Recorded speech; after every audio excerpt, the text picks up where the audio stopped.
Metagaming, or meta for short, is any strategy, action, or method used in a game which transcends a prescribed rule set, going beyond what's possible for average gamers, and pushing the boundaries of the rules that the game has set for the player, the most effective tactic available.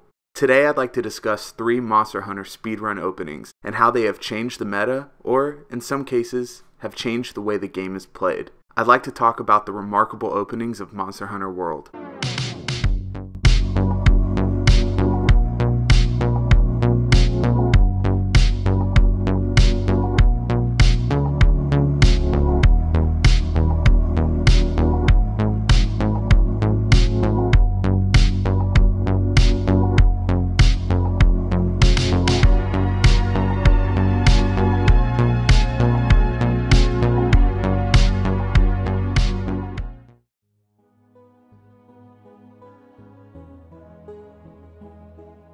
Aerial Gunlance has its origins dating back to February of 2018 from a Japanese variety YouTuber named Story. He made a video showing its potential, published on the 20th of February.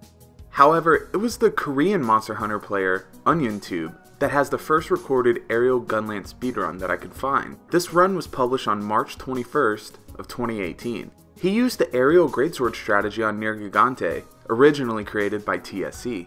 Jun, a Korean speedrunner specializing in Gunlance, began speedrunning Monster Hunter World on April 13th of 2018.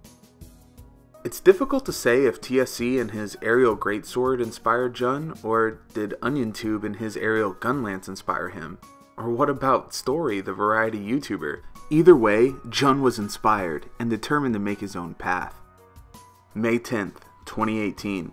Jun posted his special arena Puke Puke Aerial Gunlance speedrun. What begins as a harmless opening quickly evolves into something brilliant. Let's watch.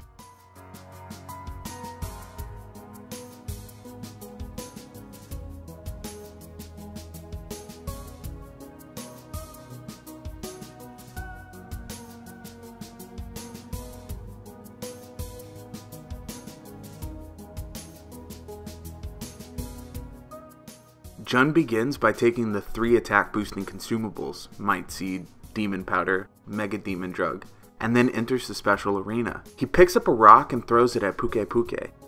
This pulls the monster to his location, the upper level of the special arena, which is vital for the setup. With Evasion Mantle already equipped, he lays Affinity Booster in his Pitfall Trap. Jun then rolls the Roar, receiving the Evasion Mantle buff. He throws out an attack quickly to lock his character into place, allowing him to backstep and begin his onslaught, achieving a kill time of around 55 seconds. Through this setup, Jun was able to achieve the world's first recorded sub 1 minute Puke Puke, at least that I could find.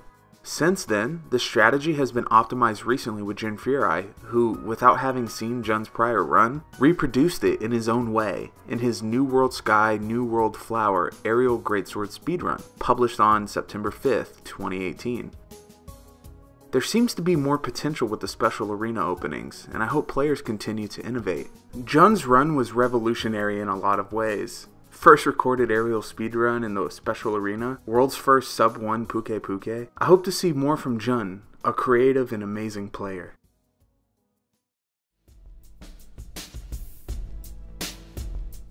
TSC, a speedrunner most known for his aerial greatsword speedruns, has in many ways paved the way for speedrun development.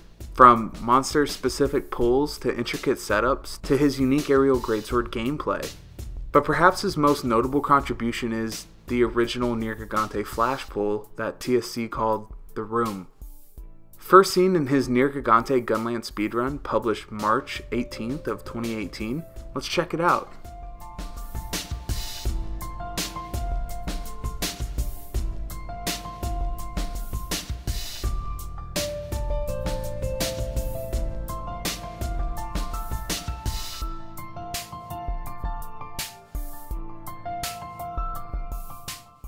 TSC begins the run with a Might Seed, Demon Powder, applies Protective Polish, and throws a Flash Pod. This Flash Pod brings Nier Gigante over to the cave entrance. This is called a Flash Pull. He equips the Evasion Mantle and places the Affinity Booster just in time for Nier Gigante to reach the cave, or the room as TSC calls it. Then TSC initiates his attack. rolls Nergigante's initial roar to obtain the evasion mantle boost, and then continues his onslaught.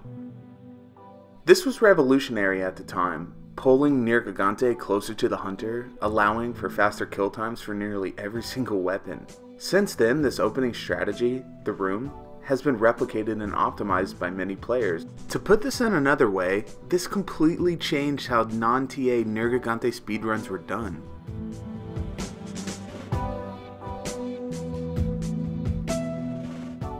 The Switch Axe, while in its amped state, gets an extra hit.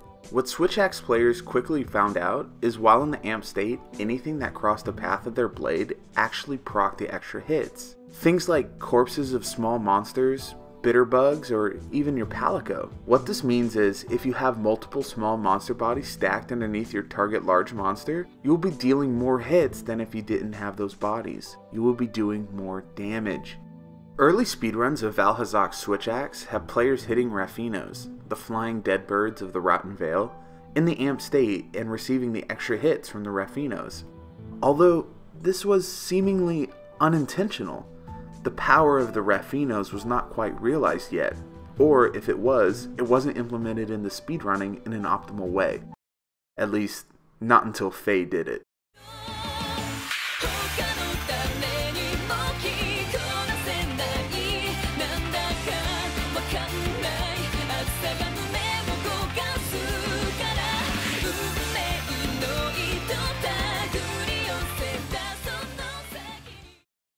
On March 13th, 2018, Faye posted a Switch Axe Valhazak speedrun that didn't follow TA rules.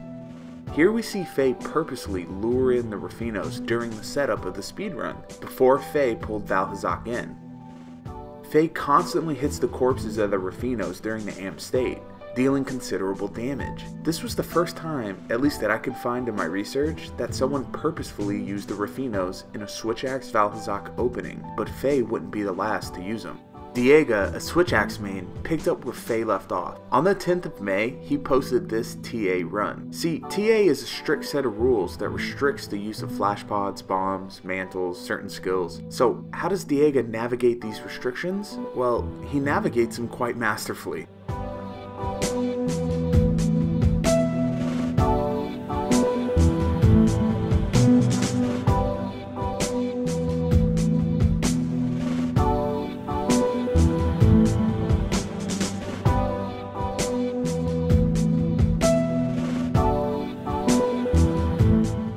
First we see Deaga running down the Val spawn, taking the Mega Demon Drug as he traverses.